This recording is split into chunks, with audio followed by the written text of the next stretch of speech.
Hello viewers, my name is Mohammad Shahroz and you are watching my channel Physics with Shahroz and I hope you all are fine.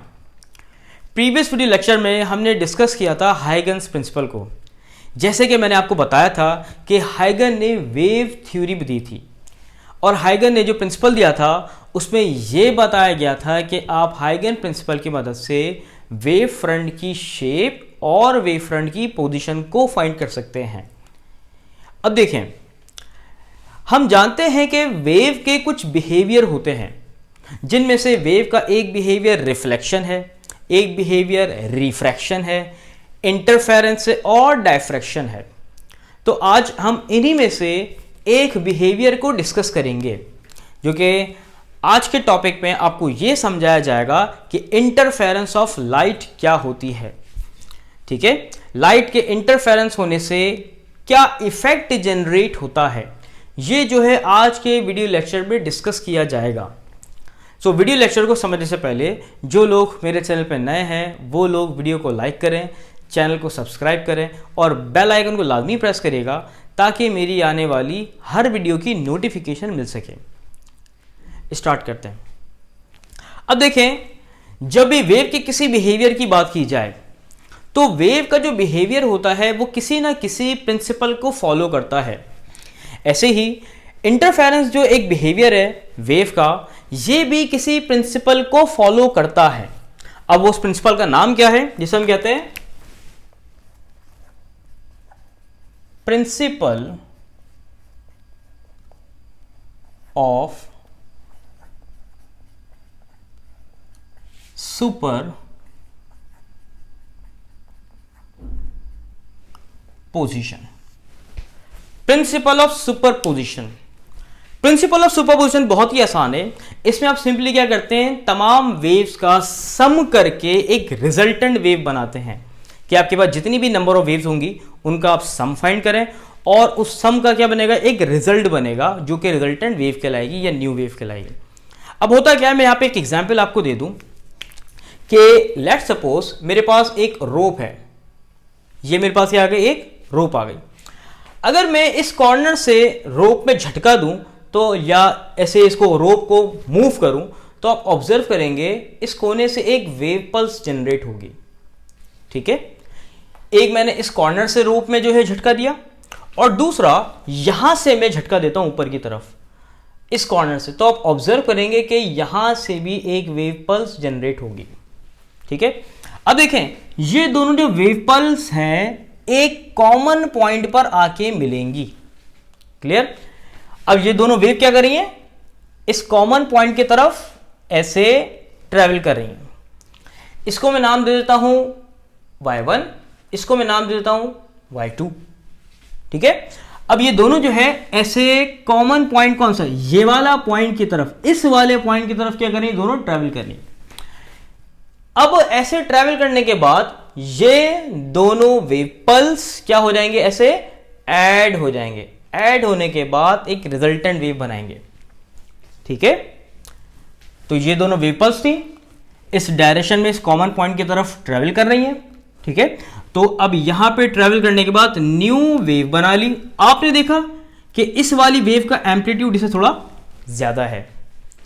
तो देखें, principle of superposition of waves क्या कहलाता है कि जब भी दो या दो से ज्यादा वेव्स एक कॉमन पॉइंट पर मिलें, उस कॉमन पॉइंट पर मिलने के बाद एक रिजल्टेंट न्यू वेव बनाए और जो वो न्यू वेव होगी वो उन तमाम वेव्स का सम होगी। मैं यहां पे डेफिनेशन लिख देता हूं। When two waves or more waves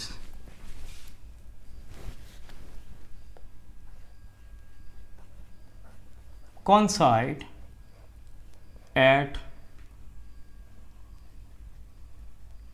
a common point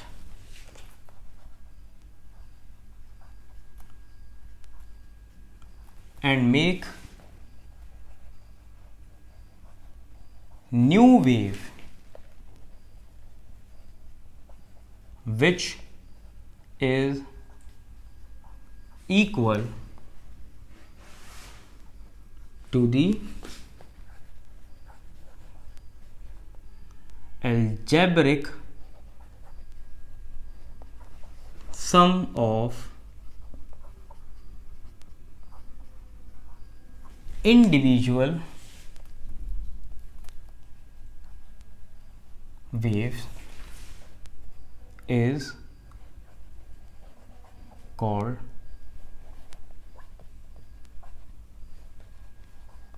principle of superposition. तो देखें, जो मैंने प्रोसेस बताया था उसी प्रोसेस की डेफिनेशन मैंने यहां लिख दी। अब ये मेरे पास क्या आ गई, दो वेव आ गई, ठीक है। तो मैंने लिखा है व्हेन टू वेव्स, अच्छा दो नहीं, दो से ज्यादा वेव्स भी हो सकती हैं। व्हेन टू और मोर वेव्स, मैंने इसे समझाने के लिए, आसानी के लिए दो वेव पल्स बनाए हैं कि जब दो या दो से ज्यादा वेव एक ही कॉमन पॉइंट की तरफ ट्रेवल करेंगी, ठीक है, तो वो इस कॉमन पॉइंट की तरफ या इस पॉइंट पे कॉन्साइड होंगी या इस पॉइंट पर मिलेंगी। तो इसने क्या बना ली, एक न्यू वेव बना ली। अच्छा देखिए, जो न्यू वेव है ये इन दो वेव्स का सम होगी, ठीक है ना, और जो सम वेव है इसे मैंने नाम दे दिया y। इस प्रोसेस को या इस प्रिंसिपल को हम कहते हैं principle of superposition of waves, जिसकी मैथमेटिकल फॉर्म क्या होगी कि कितनी वेव है, y1 y2। तो मिल गया y1 सम कहा है ना उसने, y1 प्लस y2, इन दोनों वेव को सम किया तो रिजल्ट में न्यू वेव मिली जिसके नाम के दिया y। सिंपल है। इस प्रोसेस को आप सिंपली क्या कहेंगे, प्रिंसिपल ऑफ सुपरपोजिशन। क्लियर, जिसे आप आसानी से कह सकते हैं सम ऑफ नंबर ऑफ वेव्स, कि नंबर ऑफ वेव्स का आप सम फाइंड कर लें, ठीक है। अच्छा, इंटरफेरेंस ऑफ लाइट जो है वो इसी प्रिंसिपल ऑफ सुपरपोजिशन को फॉलो करता है। जब आपको प्रिंसिपल ऑफ सुपरपोजिशन अच्छे तरीके से पता होगा तो आप आसानी से इंटरफेरेंस ऑफ लाइट समझ सकते हैं। तो अब हम समझेंगे कि इंटरफेरेंस ऑफ लाइट होती क्या है। मैं आप एक एग्जांपल देता हूं कि इसको पहले मैं इरेज कर लूं, जिन बच्चों को लिखना है वो लिख लें पहले, ठीक है, कर दे इरेज, ठीक है।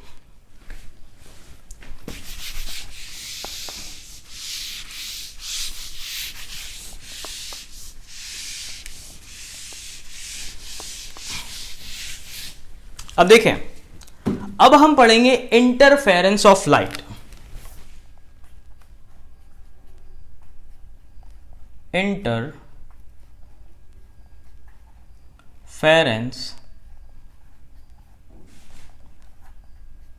ऑफ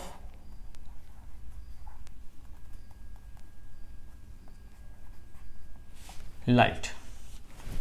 अब ध्यान से समझिएगा। लेट्स सपोज मैं कहता हूं कि मेरे पास दो सोर्स ऑफ लाइट आ गए।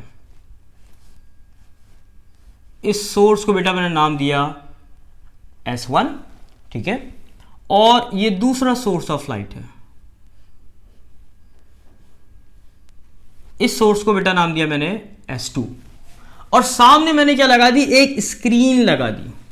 अब हम क्या ऑब्जर्व करेंगे, लाइट ट्रेवल कर रही होगी कुछ इस डायरेक्शन में, यानी इस सोर्स 1 से जो लाइट निकली वो ऐसे है, स्क्रीन पर पड़ी, और दूसरी क्या है, सोर्स S2 से लाइट निकल रही है वो कुछ इस तरीके से।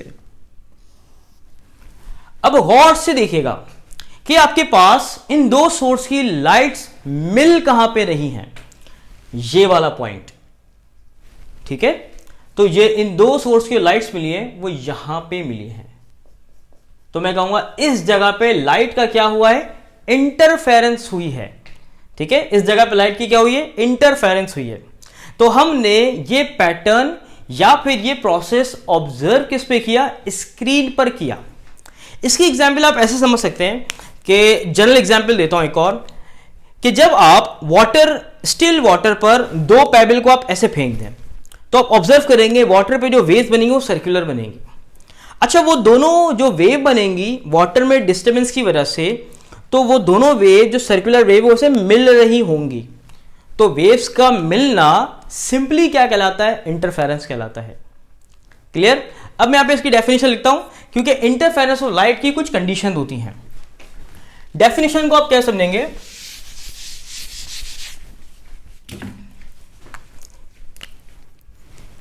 when two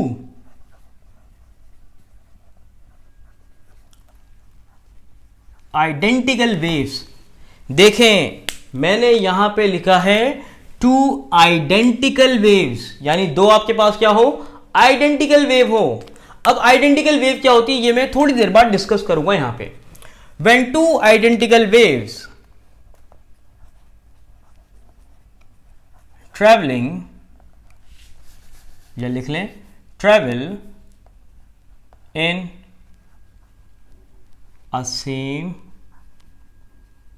medium and in same direction, which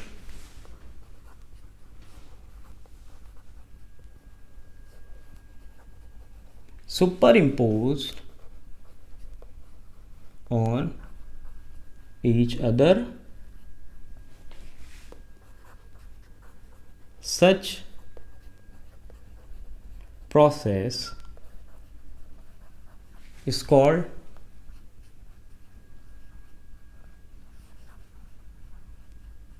interference of light। अच्छा अब देखें, ये कह रहा है when two identical waves, दो आइडेंटिकल वेव्स आप ऐसे कहेंगे कि ऐसी वेव या ऐसे दो सोर्स ऑफ लाइट जिनकी फ्रीक्वेंसी सेम हो, जिनका एम्पलीट्यूड सेम हो और जिनकी वेवलेंथ सेम हो। तो मैंने देखिए कितनी चीजों के नाम लिए। ऐसे दो सोर्स ऑफ लाइट जिनमें उनकी फ्रीक्वेंसी सेम है, उनकी वेवलेंथ सेम है और उनका एम्पलीट्यूड सेम है, हम कहेंगे ऐसे दो सोर्स ऑफ लाइट क्या होंगे? आइडेंटिकल होंगे। तो सबसे पहले कंडीशन आ गई, when two source of light या when two identical waves travel in a same medium. देखें कैसे कि जब दो आइडेंटिकल वेव हो गई तो क्या करेंगे? सेम मीडियम में ट्रेवल करेंगे। इस प्रोसेस को आप क्या कहेंगे? इंटरफेरेंस कहेंगे। आइडेंटिकल समझाऊं, लेट्स सपोज मैंने यहां पे सोर्स ऑफ लाइट बनाया, ये मेरे पास एक आ गया सोर्स ऑफ लाइट, और ये जो है मेरे पास ये दूसरा सोर्स ऑफ लाइट है। अब लाइट का कलर कैसा है? मैं कहता हूं कि ये भी मेरे पास एक तरीके से ब्लू लाइट है और ये भी जो है वो ब्लू लाइट है। तो देखें ये दोनों जो ब्लू लाइट हैं वो सेम डायरेक्शन में ट्रेवल कर रही हैं। ठीक है, तो मैं कहूंगा ये जो ब्लू लाइट्स, अगर दो सोर्स ऑफ लाइट के कलर सेम है तो मैं कहूंगा उनकी फ्रीक्वेंसी सेम हो गई, उनका एम्पलीट्यूड सेम हो गया और उनकी वेवलेंथ भी सेम हो गई। तो मैं कहूंगा these two source are identical. Clear है?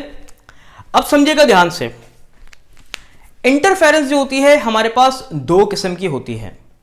ठीक है, यानी इंटरफेरेंस की वजह से एक इफेक्ट जनरेट होता है। वो इफेक्ट क्या होता है? उस इफेक्ट को आप कहते हैं, जो पहली इंटरफेरेंस होगी यानी जो पहला इफेक्ट होगा, एक होता है कंस्ट्रक्टिव इंटरफेरेंस, दूसरा इफेक्ट क्या है?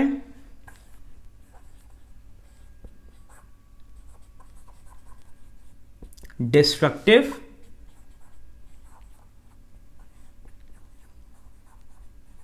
इंटरफेरेंस। ठीक है, अब समझिएगा कंस्ट्रक्टिव और डिस्ट्रक्टिव इंटरफेरेंस क्या होती है। मैं यहां पे डायग्राम के थ्रू आपको समझा देता हूं। देखिए मैंने यहां पे बताया था ना व्हेन टू आइडेंटिकल वेव, मैं कहता हूं कि यहां पे दो आइडेंटिकल वेव हो गई और हम ये बात जानते हैं कि कोई भी वेव हो यानी अगर वेव ट्रांसवर्स वेव की जब बात की जाए तो ट्रांसवर्स वेव के पास मौजूद होता है क्रेस्ट और मौजूद होता है ट्रफ। ठीक है, तो देखें ये मेरे पास आ गई वेव 1 और ये जो दूसरी वेव है ये वाली वेव, ये मेरे पास आ गई वेव 2। अब देखें क्रेस्ट, एक वेव का क्रेस्ट और दूसरी वेव का क्रेस्ट, अगर एक वेव का क्रेस्ट दूसरी वेव के क्रेस्ट से मिलता है, ठीक है, तो मैं ऐसे प्रोसेस को कहूंगा कंस्ट्रक्टिव इंटरफेरेंस।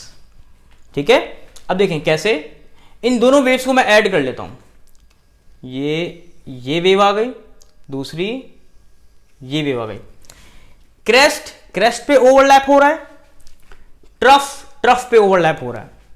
ठीक है, तो ऐसे इंटरफेरेंस को आप कहते हैं कंस्ट्रक्टिव इंटरफेरेंस, और इंटरफेरेंस कहां हुई, इस पॉइंट पर हुई। ठीक है, और जब भी कंस्ट्रक्टिव इंटरफेरेंस होगी लाइट्स की, तो वहां आप देखेंगे कि आपको वहां पे ब्राइटनेस या लाइट की इंटेंसिटी बढ़ती हुई मिलेगी। एग्जाम्पल देता हूं कि अगर मैं किसी स्क्रीन पर दो सोर्स ऑफ लाइट मारूं और दो सोर्स ऑफ लाइट पढ़ने से अगर स्क्रीन पर सेम सोर्स ऑफ लाइट हो, आइडेंटिकल हो, अगर स्क्रीन पर जो है ब्राइटनेस बढ़ जाती है तो मैं कहूंगा वो इंटरफेरेंस कौन सी हुई है, कंस्ट्रक्टिव इंटरफेरेंस हुई है। बहुत आसान सी डेफिनेशन है कि दो आइडेंटिकल वेव का क्रेस्ट पे ओवरलैप हो या फॉल करे, ठीक है, ट्रफ पे फॉल करे, उसे मैं क्या कहूंगा, कंस्ट्रक्टिव इंटरफेरेंस ऑफ लाइट कहूंगा। क्लियर है। दूसरी हमारे पास क्या होती है, डिस्ट्रक्टिव में क्या होता है, यहां देखिए मैं डायग्राम बना देता हूं कि एक मेरे पास ये वेव आ गई, वेव 1 ऊपर की तरफ बना देता हूं,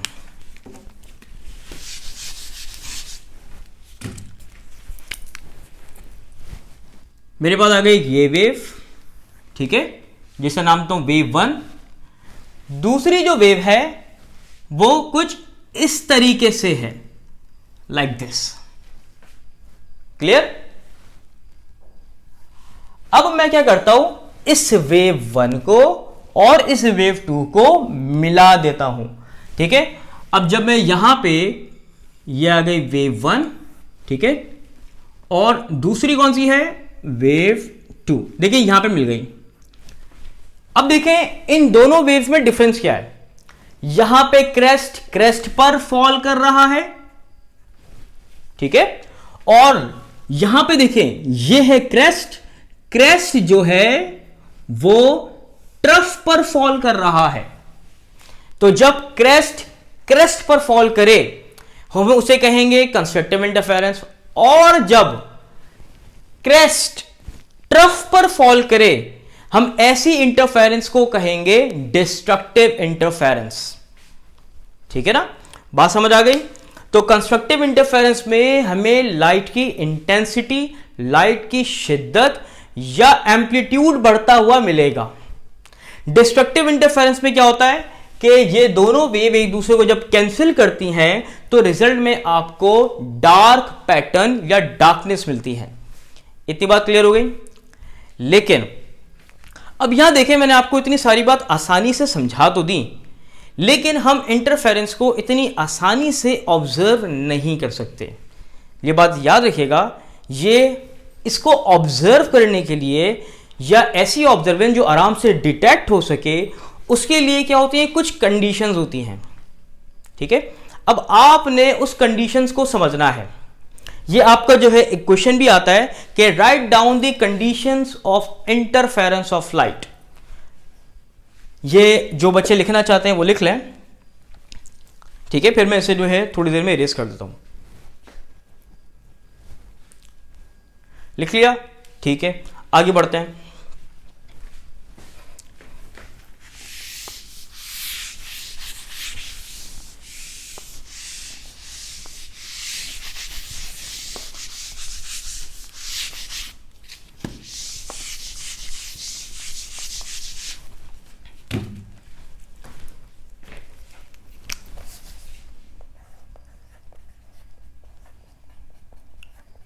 Conditions of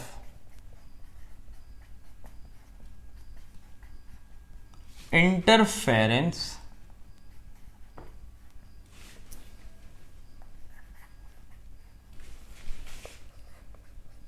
ऑफ लाइट। कि लाइट की इंटरफेरेंस की कंडीशन क्या है? सबसे पहली condition number 1, source should be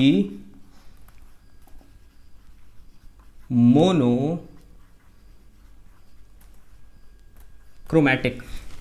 कि सोर्स आपके पास क्या हो? मोनोक्रोमैटिक हो। अब देखें, दो किस्म के सोर्स ऑफ लाइट होते हैं। एक होता है मोनोक्रोमैटिक सोर्स, एक होता है पॉलीक्रोमैटिक सोर्स। यानी अगर मैं एग्जांपल दूं व्हाइट लाइट की, तो हम जानते हैं कि व्हाइट लाइट जो है वो जब 7 कलर्स को मिलाते हैं, वो 7 कलर्स कौन से हमारे पास? Violet, indigo, blue, green, yellow, orange, red. जब आप इन 7 कलर्स को मिलाएंगे तो एक कलर बनेगा जिसे आप क्या कहते हैं? व्हाइट कहते हैं। तो व्हाइट लाइट जो है वो मैनी कलर से मिलकर बनी है, तो मैं कहूंगा व्हाइट लाइट जो है वो पॉलीक्रोमैटिक है। ठीक है, it is a combination of 7 colours. लेकिन अगर सिंगल कलर या सिंगल वेवलेंथ ऑफ लाइट की बात की जाए तो मैं कहूंगा लाइट मेरे पास जो है वो मोनोक्रोमैटिक है। ठीक है, तो आप मोनोक्रोमैटिक लाइट किसे कहेंगे? विच हैविंग सिंगल कलर या फिर सिंगल वेवलेंथ या सिंगल फ्रीक्वेंसी। Single wavelength. ठीक है, मैं उस सोर्स ऑफ लाइट को क्या कहूंगा? मोनोक्रोमैटिक कहूंगा।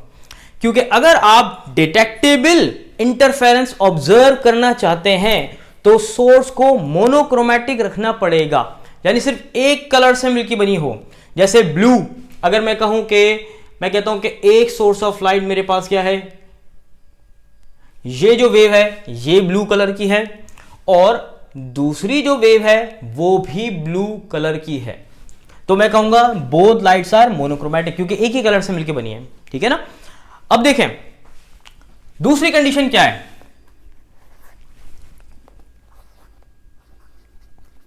Source should be coherent. सबसे इंपॉर्टेंट कंडीशन कि सोर्स को क्या होना चाहिए? कोहेरेंट होना चाहिए। अब ये कोहेरेंट क्या होता है? कोहेरेंट का मतलब होता है इन फेज। ठीक है, कोहेरेंट आपके पास क्या होंगी? इन फेज होंगी। इन फेज में आपको समझाता हूं कैसे। कि लेट्स सपोज कि मेरे पास ये दो वेव ट्रेवल कर रही हैं। ठीक है, इसकी डायरेक्शन देखिए और ये वेव ट्रेवल कर रही है। अब इन दोनों वेव की डायरेक्शन देखिए, दोनों जो है सेम डायरेक्शन में ट्रेवल कर रही हैं।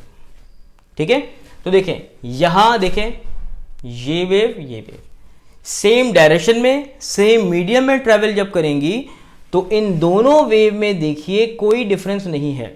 क्रेस्ट पे फॉल कर रहा है। ठीक है, तो मैं कहूंगा ये मेरे पास इन फेज है। ठीक है, क्योंकि आगे सेम डायरेक्शन में ट्रेवल करें तो मैं ऐसी वेव को क्या कहूंगा? इन फेज कहूंगा, या फिर मैं कहूंगा कि दोनों मेरे पास क्या है? कोहेरेंट है। ये हो गई दूसरी कंडीशन। तीसरी कंडीशन क्या है? सबसे important, distance between two source of light should be very narrow. कि जब दो सोर्स ऑफ लाइट की, क्योंकि इंटरफेरेंस हमने करनी है ना, दो सोर्स ऑफ लाइट होने चाहिए मिनिमम। ठीक है, अब आप चाहते हैं कि इंटरफेरेंस हो, तो इंटरफेरेंस की दूसरी कंडीशन क्या आ गई? कि दोनों सोर्सेस के दरमियान में जो डिस्टेंस है वो बहुत ही कम हो। कैसे? कि लेट्स सपोज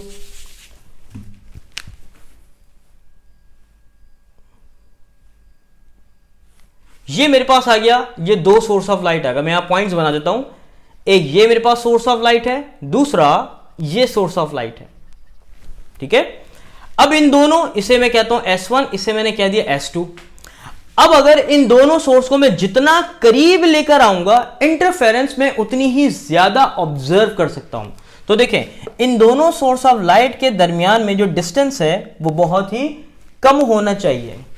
तो टोटल इंटरफेरेंस की कितनी कंडीशन हो गई? 3 कंडीशन हो गई। पहली कंडीशन क्या थी कि सोर्स आपके पास मोनोक्रोमैटिक हो।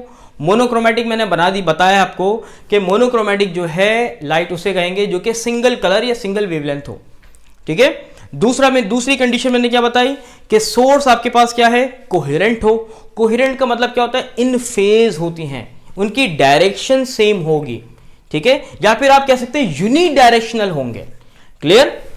तीसरी कंडीशन मैंने क्या बताई? Distance between two source of light should be very narrow, कि दो सोर्स ऑफ लाइट के दरमियान में जो डिस्टेंस होगा वो बहुत ही नैरो या बहुत ही कम होगा, जैसे कि मैंने यहां पे बताया है।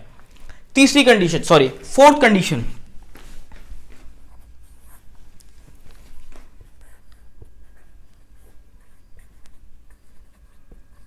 Amplitude of light waves should be same. यह आ गई तीसरी कंडीशन कि दोनों वेव के जो एम्पलीट्यूड है वो क्या हो? सेम हो। जैसे कि एक एग्जांपल देता हूं कि मैं कहता हूं कि सोर्स 1 से जो लाइट निकल रही है ये वाली, उसकी वेव कुछ इस तरीके से जनरेट हो रही है, ठीक है। सोर्स 2 से जो लाइट इमिट हो रही है वो क्या है? उसकी ये वेवलेंथ है, ठीक है। सिर्फ एक एग्जांपल के तौर पे कहता हूं,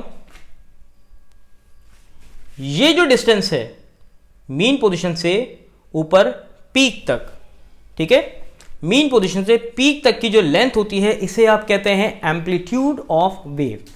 मैं कहता हूं कि इस वेव का एम्पलीट्यूड क्या है? 1 सेंटीमीटर, और जो दूसरी वेव है उस वेव का भी एम्पलीट्यूड कितना है? 1 सेंटीमीटर। तो देखें, दोनों वेव के एम्पलीट्यूड की लेंथ सिर्फ बोर्ड पे जो मैंने ड्रॉ की है वो 1 सेंटीमीटर 1 सेंटीमीटर क्या है? बिल्कुल सेम है, ठीक है ना। तो एम्पलीट्यूड आपके पास क्या हो? बिल्कुल सेम हो। यह आ गई चौथी कंडीशन। और पांचवी और सबसे इंपॉर्टेंट कंडीशन जो कि स्टार्टिंग में समझाई थी मैंने, वो आपके पास क्या है? इट मस्ट ओबे दी principle of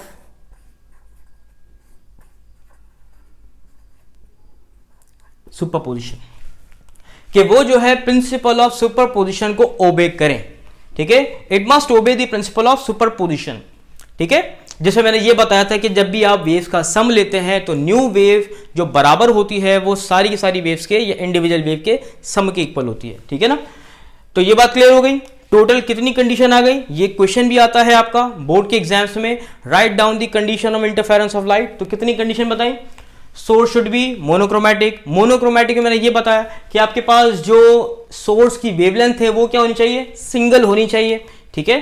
source should be coherent. Coherent का मतलब क्या होता है? इन फेज हो, ठीक है। आप कह सकते हैं कि कोहेरेंट की सबसे अच्छी जो एग्जांपल है वो होती है लेजर। हमारे पास जो नॉर्मल लाइट्स होती है ना वो कोहेरेंट नहीं होती, ठीक है, क्योंकि वो क्या कहती हैं, लेट्स सपोज कि अगर मैं किसी बल्ब की बात करूं तो आप ऑब्जर्व करेंगे कि बल्ब की जो लाइट है या किसी एनर्जी सेवर की जो लाइट है वो सारी की सारी डायरेक्शंस के अंदर ट्रेवल करेंगी, सारी डायरेक्शंस के अंदर फैलेंगी। तो कोहेरेंट याद रखिएगा, कोहेरेंट आपके पास होती है यूनिडायरेक्शनल, ठीक है ना, जैसे कि लेजर होती है, ठीक है। तीसरी कंडीशन मैंने क्या बताई कि दो सोर्स ऑफ लाइट के दरमियान में डिस्टेंस जो है वो बहुत ही कम हो। जितना कम डिस्टेंस होगा दो सोर्स ऑफ लाइट के दरमियान में, इंटरफेरेंस उतनी ही ज्यादा ऑब्जर्वेबल होगी। चौथी कंडीशन क्या है कि वेव्स का एम्पलीट्यूड सेम हो, कि जो दो वेव्स जो ओवरलैप जो कर रही हैं उन वेव्स का एम्पलीट्यूड आपके पास क्या हो? सेम हो। पांचवी कंडीशन मैंने क्या बताई? It must obey the principle of superposition, जो कि मैंने लेक्चर के स्टार्टिंग में बताया था। अब देखें, नेक्स्ट जो मैं आपको बात बताने जा रहा हूं वो ये है कि बच्चे क्या समझते हैं कि हमें कंस्ट्रक्टिव और डिस्ट्रक्टिव इंटरफेरेंस सिर्फ तभी मिलती है कि जब क्रेस्ट क्रेस्ट पे ओवरलैप करे, ट्रफ ट्रफ पर ओवरलैप करे। एक और कंडीशन होती है कंस्ट्रक्टिव और डिस्ट्रक्टिव इंटरफेरेंस की। पहले आप ये सब कुछ लिख लें, फिर मैं इसकी बात समझाता हूं।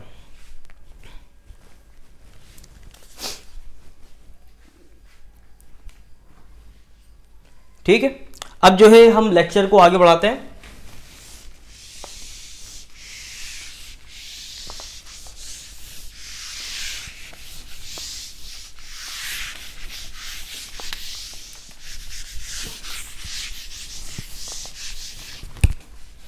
सबसे इंपॉर्टेंट कंडीशंस के कंस्ट्रक्टिव, सबसे पहले कंस्ट्रक्टिव इंटरफेरेंस की एक और कंडीशन होती है, वो क्या होती है कि पाथ डिफरेंस कितना होना चाहिए कि आपको इंटरफेरेंस कंस्ट्रक्टिव मिले। देखें, पहले एक एग्जांपल दे दूं। मैं यहां पे एक स्क्रीन बना देता हूं, ये मैंने स्क्रीन बना दी, ठीक है। एक मेरे पास ये सोर्स ऑफ लाइट है और एक जो है वो ये सोर्स ऑफ लाइट है, ठीक है। अब देखें, इन दोनों सोर्स ऑफ लाइट से लाइट क्या कर रही है, ट्रेवल कर रही है। सिर्फ समझाने के लिए मैंने सेम डायरेक्शन बनाई, वैसे तो ऐसे स्प्रेड आउट होगी, ठीक है। अब देखें, इस लाइट ने कितनी लेंथ कवर की और इस लाइट ने कितनी लेंथ कवर की, कोई भी लेंथ कवर की हो, लेकिन मैं ये कहूंगा कि इन दोनों लाइट ने जो डिस्टेंस कवर किया है वो सेम है, ठीक है ना। अब मैं क्या करता हूं कि मैं इस वाली लाइट को थोड़ा सा आगे रख देता हूं, जिसे मैंने कह दिया सोर्स 1, ये सोर्स 2 है। अब मुझे बताइए, क्या मुझे इंटरफेरेंस मिल सकती है? बिल्कुल मिलेगी। क्या मुझे कंस्ट्रक्टिव इंटरफेरेंस मिलेगी, डिस्ट्रक्टिव इंटरफेरेंस मिलेगी? ये मैं बाद में बताऊंगा कि हमें कौन सी इंटरफेरेंस मिलती है। सबसे पहले तो इसे ऑब्जर्व करें कि कौन सी लाइट ने कम लेंथ कवर की है और कौन सी लाइट ने ज्यादा लेंथ कवर की है। तो आप कहेंगे कि सर, जो सोर्स 1 वाली जो लाइट है इसने लेंथ स्क्रीन तक कम जो है वो कवर की है, और सोर्स 2 से जो लाइट इमिट हो रही है उसने जो है वो लेंथ ज्यादा कवर की है। लेकिन हमें फिर भी कंस्ट्रक्टिव या डिस्ट्रक्टिव इंटरफेरेंस जो है वो पैटर्न मिलता है स्क्रीन पर। अच्छा देखें, इन दोनों लाइट वेव की लेंथ में जो डिफरेंस होता है उसे आप कहते हैं पाथ डिफरेंस। सही है। इन दोनों लाइट वेव की जो लेंथ में या वेवलेंथ, जो डिस्टेंस जो कवर कर रही हैं, इनमें जो डिफरेंस है उसे मैं क्या कहूंगा, पाथ डिफरेंस कहूंगा। अब मैं आसानी से इसको यहां समझाता हूं। अब मैं ड्रॉ करूंगा यहां पे वेव्स। अब देखें, मैंने यहां पे एक ये वेव बना दी, ठीक है, और एक ये वाली वेव बना दी, ठीक है। अब देखें, ये दोनों वेव कितनी लेंथ कवर करेंगी या कितना डिस्टेंस कवर करेंगी? मैं कहूंगा वेव 1 और वेव 2। सबसे पहले तो इन दोनों वेव्स को मिला दीजिए। चलें, यहां पे हम मिला देते हैं। यहां पे मैंने वेव्स को मिला दिया, तो मिलेंगी तो एक दूसरे पे क्रेस्ट क्रेस्ट पे ओवरलैप करेगा, ट्रफ ट्रफ पे ओवरलैप करेगा। तो देखें, यहां क्रेस्ट क्रेस्ट पे ओवरलैप कर रहा है, ट्रफ ट्रफ पे ओवरलैप कर रहा है। तो हम कहेंगे ये जो इंटरफेरेंस है वो कौन सी इंटरफेरेंस है, कंस्ट्रक्टिव इंटरफेरेंस। पहली बात। दूसरी बात यह है कि दोनों डिस्टेंस सेम कवर कर रही हैं, अलग अलग कवर कर रही हैं। अब यहां पे देखें, दोनों जो वेव हैं वो सेम डिस्टेंस कवर कर रही हैं, तो मैं कहूंगा इनमें जो पाथ डिफरेंस है वो क्या है, वो 0 है। पीडी लिख देता हूं, या चले पाथ डिफरेंस इज 0। हमें सबसे पहली बात पता चली कि जब भी दो वेव में पाथ डिफरेंस 0 होगा तो आपको जो इंटरफेरेंस मिलेगी वो कौन सी मिलेगी? कंस्ट्रक्टिव इंटरफेरेंस मिलेगी, पहली बात।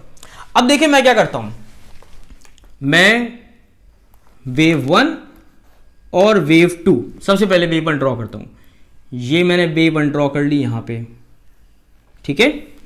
अब मैं वेव 2 को थोड़ा सा आगे शिफ्ट कर लेता हूं, यहां पे थोड़ा मैंने आगे की तरफ शिफ्ट कर लिया, यहां पर मैंने शिफ्ट कर लिया, ये शिफ्ट कर लिया, ठीक है। अब बताएं कौन सी वेव पहले पहुंचेगी, ये वाली वेव या ये वाली वेव? कौन सी वेव कम डिस्टेंस कवर कर रही है, वेव नंबर 2 या वेव नंबर 1? आप कहेंगे सर वेव नंबर 2 जो है वो कम डिस्टेंस कवर कर रही है और वेव नंबर 2 जो है वो ज्यादा डिस्टेंस कवर कर रही है। तो देखें इन दोनों के डिस्टेंस में या इन दोनों की लेंथ में डिफरेंस आ गया। अब वो डिफरेंस कौन सा है इसको मैं आगे बताता हूं, ठीक है। अब देखें सबसे पहले तो आप इन दोनों वेव्स को ओवरलैप कर लें, यहां पे मैंने वेव्स को ओवरलैप कर लेता हूं, ये वाली वेव। अब देखें यहां से तकरीबन स्टार्ट हो रही थी, ठीक है, तो यहां से आप इसे मिला दें, ये यहां पे ये मिला दिया, तो अगेन इंटरफेरेंस कौन सी मिल रही है? कंस्ट्रक्टिव। लेकिन देखें दोनों में जो लेंथ का डिफरेंस है वो एक वेव का है, सही है। तो एक वेव को आप कहते हैं, यानी क्रेस्ट और एक ट्रफ को आप कहेंगे वेवलेंथ। तो जब आपके पास पाथ डिफरेंस एक वेवलेंथ का होगा तब भी आपको कंस्ट्रक्टिव इंटरफेरेंस मिलेगी, याद रखिएगा, ठीक है ना। तो देखें इन दोनों वेव में कितनी लेंथ का डिफरेंस आ गया? एक वेव का डिफरेंस आ गया, ठीक है। अच्छा मैं यहां पे और वेव ड्रॉ करता हूं ताकि आपका कंसेप्ट जो है वो पाथ डिफरेंस का मजीद क्लियर हो जाए, ठीक है ना। क्योंकि अब जो है वो आप लोग खुद वीडियो को देखते हुए अपने आप से जो है वो अपने आप को जो है वो जवाब देंगे, ठीक है ना। एक मैं ये वेव ड्रॉ कर दी, ठीक है, और एक वेव को मैं यहां बना देता हूं, ठीक है। एक वेव मैंने ये ड्रॉ कर ली, लेकिन मैं एक वेव को थोड़ा सा और आगे कर लेता हूं, यहां बना देता हूं, ठीक है। तीसरी कंडीशन बता रहा हूं, मैंने वेव को यहां ड्रॉ कर लिया, ठीक है, लेकिन अब मैं वेव को मजीद आगे शिफ्ट कर लेता हूं, 1 2 3 यहां शिफ्ट कर लिया। अब देखें सबसे पहले तो बताइए मुझे कौन सी इंटरफेरेंस मिल रही है? क्रेस्ट पे ओवरलैप कर रहा है तो हम कहेंगे कंस्ट्रक्टिव इंटरफेरेंस, ट्रफ पे ओवरलैप कर रहा है तो हम कहेंगे कंस्ट्रक्टिव इंटरफेरेंस। अब देखें इन दोनों की वेव में इन दोनों की लेंथ में कितना डिफरेंस है? आप कहेंगे सर यहां पे है एक वेव लेंथ, क्लियर। चलें जो ऊपर वाली वेव है उसको थोड़ा सा मैं और आगे ले गया, तो यहां देखें एक ये वेव हो गई और एक ये वेव हो गई। अब कितनी वेवलेंथ हो गई भाई? अब जो है वो वेवलेंथ कितनी हो गई? 2 वेवलेंथ, जिसे मैं 2 लैम्डा कह सकता हूं, ठीक है।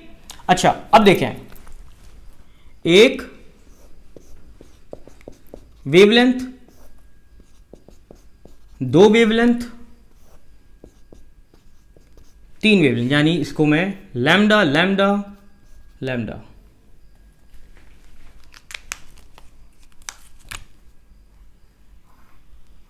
ठीक है, लैम्डा लैम्डा लैम्डा। कितना लैम्डा होगा भाई?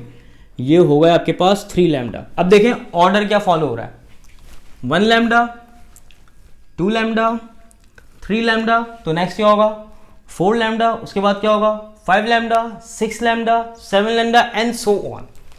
कि जब भी आपके पास पाथ डिफरेंस इंटीग्रल मल्टीपल होगा वेवलेंथ का, तो इंटरफेरेंस आपको कौन सी मिलेगी?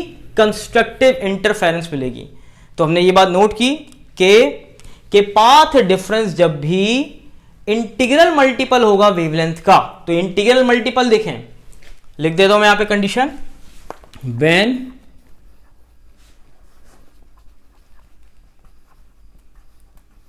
path difference between wave is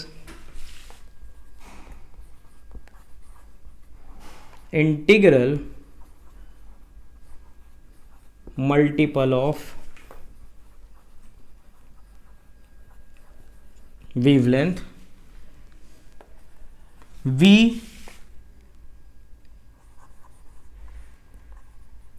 obtain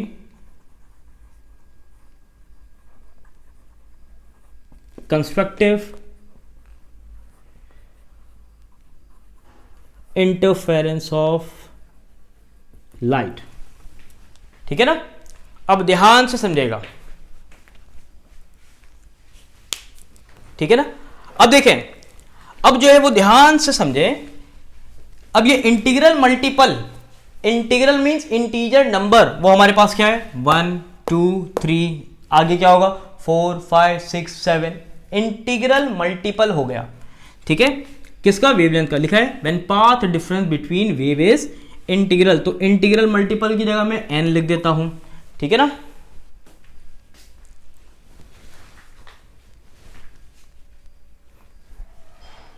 integral multiple की जगह मैंने क्या लिख दिया, n लिख दिया, वो यानी 1 2 3 4 की जगह मैंने लिखा n, और यहां लिखता हूं लैम्डा, कि जब भी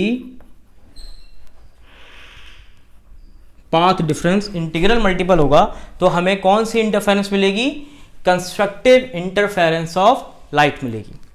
अब देखें लास्ट कंडीशन रह गई डिस्ट्रक्टिव की।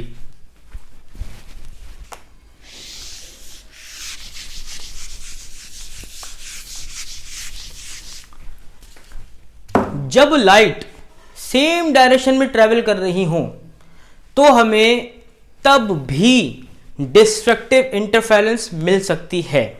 कैसे, एक वेव मैंने ये बना दी, अब जो दूसरी वेव है इसको मैं ब्लू मार्कर से बनाता हूं, लेकिन स्टार्ट कहां से करूंगा, यहां से करता हूं। अब देखें कौन सी इंटरफेरेंस है, ये हम मिलिए डिस्ट्रक्टिव इंटरफेरेंस, क्रेस्ट ट्रफ पे फॉल कर रहा है। लेकिन यहां देखें ब्लू वाली जो वेव है वो कितना डिस्टेंस कवर कर रही है, ब्लैक वाली, एक मैंने बताया कि आपके पास जो है ऊपर जो ब्लू वाली वेव है, नीचे ब्लैक वाली वेव है, कौन सी वेव ज्यादा लेंथ कवर कर रही है, ब्लू और ब्लैक। आप कहेंगे सर ब्लैक वाली वेव ज्यादा लेंथ कवर करी, तो क्यों, पीछे की तरफ है, और ब्लू वाली वेव आगे है। तो कितना पीछे और कितना आगे है इसको मैं बताता हूं। तो यहां देखिए, यहां तो सिर्फ क्रेस्ट मिल रहा है, ट्रफ का है वो तो इस वेव के साथ शामिल हो गया। ठीक है ना। तो जब हमें सिर्फ क्रेस्ट या सिर्फ ट्रफ मिले तो हम कहेंगे कि वो जो वेव है वो हाफ वेव है। ठीक है। अब देखें, हाफ वेव को आप कहते हैं लैम्डा बाय 2। लैम्डा बाय 2 क्यों लिखा, क्योंकि हमें कंस्ट्रक्टिव इंटरफेरेंस में क्रेस्ट और ट्रफ दोनों मिल रहे थे, डिस्ट्रक्टिव में सिर्फ कितनी लेंथ का डिफरेंस आ रहा है, हाफ वेवलेंथ का डिफरेंस आ रहा है। तो इंटरफेरेंस कौन सी मिली हमें, डिस्ट्रक्टिव इंटरफेरेंस मिल गई। ठीक है, पहली बात। थोड़ा सा और आगे बढ़ाते हैं हम इसे। एक मैंने ये वेव ड्रॉ कर दी, दूसरी वेव देखें मैं क्या बना रहा हूं, ये मेरे पास क्या हो गया, लैम्डा, मतलब एक वेवलेंथ,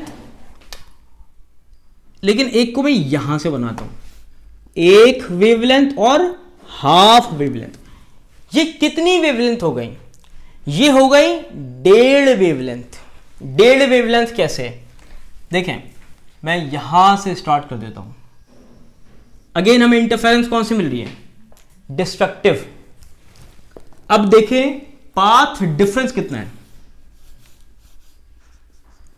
लैम्डा, क्योंकि क्रेस्ट और ट्रफ दोनों मिल रहा है। ठीक है। दूसरा देखें ये क्या है, ये तो भाई हाफ लैम्डा है। अब देखें, लैम्डा प्लस हाफ लैम्डा, दोनों को ऐड करें, क्या मिलेगा?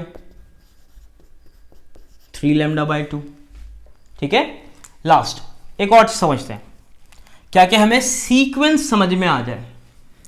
ये मैंने बना ली अगेन ब्लैक वाली वेव। ठीक है, अब पाथ डिफरेंस को समझिएगा। ये कितनी वेवलेंथ हो गई? एक wavelength.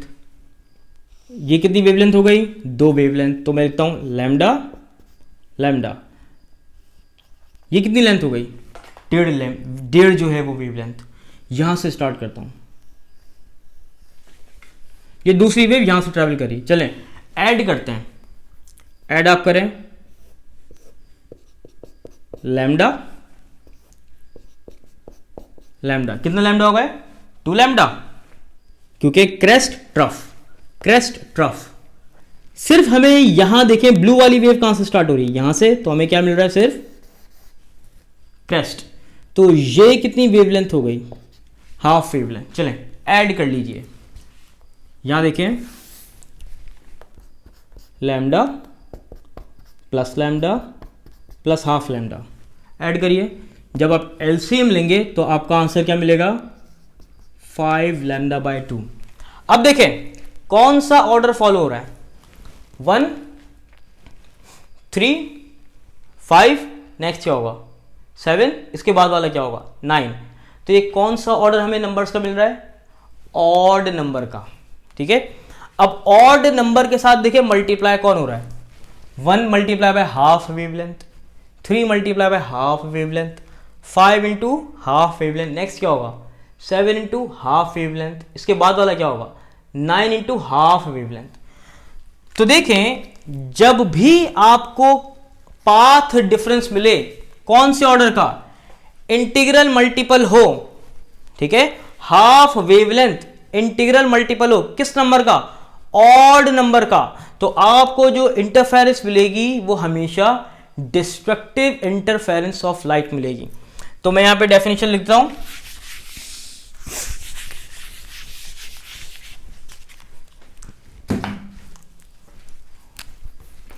when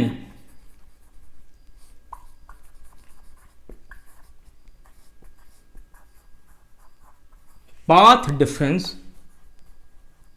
between two waves, अच्छा ये दो जो वेव है वो आइडेंटिकल वेव्स हैं। when path difference between two identical wave is odd integral multiple of half of wavelength, multiple of lambda by 2 is half of wavelength, we obtain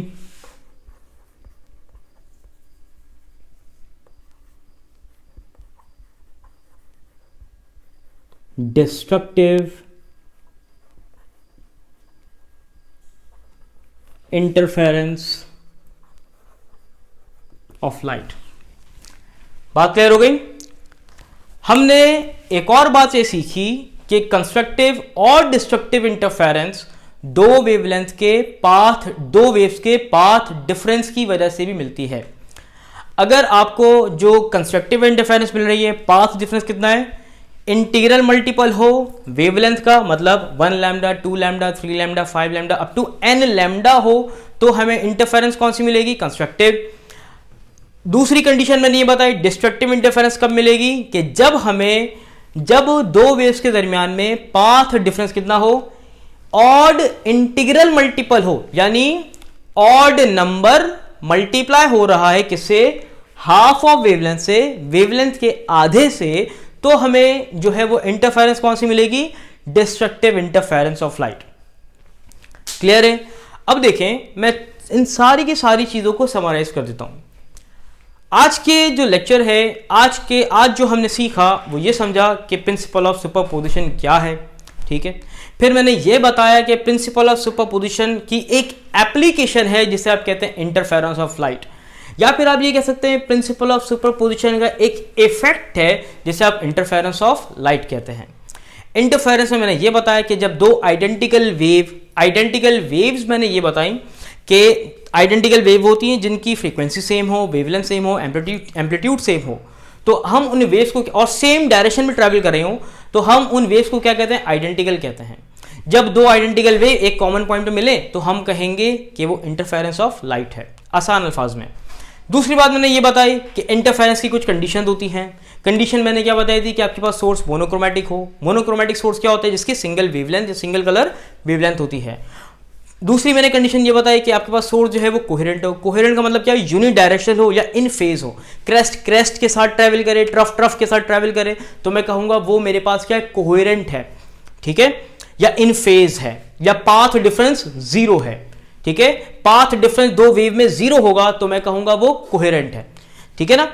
तीसरी condition मैंने ये बताई थी कि वो ओबे करें प्रिंसिपल ऑफ सुपरपोजिशन को। चौथी कंडीशन मैंने ये बताई कि दो सोर्स के दरमियान में डिस्टेंस क्या हो, वो बहुत ही कम हो, बहुत ही नैरो डिस्टेंस हो दो सोर्स ऑफ लाइट के दरमियान में। पांचवी कंडीशन मैंने ये बताई थी कि उन वेव का एम्पलीट्यूड सेम हो। ये कंडीशन ऑफ इंटरफेरेंस आ गई।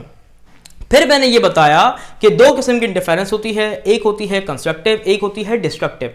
कंस्ट्रक्टिव इंटरफेरेंस आपको तब मिलती है जब क्रेस्ट पे ओवरलैप करे।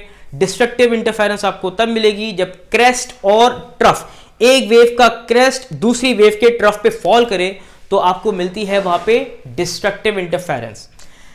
फिर लास्ट में मैंने ये बताया कि आपको कंस्ट्रक्टिव और डिस्ट्रक्टिव इंटरफेरेंस जो है वो वेवलेंथ के पाथ डिफरेंस की वजह से भी मिलती है, जो कि मैंने सबसे लास्ट में डिस्कस किया, ठीक है। अगर वेवलेंथ का आगे अगर पाथ डिफरेंस जो है वो इंटीग्रल मल्टीपल होगा, मतलब 1 lambda 2 lambda 3 lambda 2 n lambda तक होगा, तो हमें कौन सी इंटरफेरेंस मिलेगी, कंस्ट्रक्टिव, ठीक है।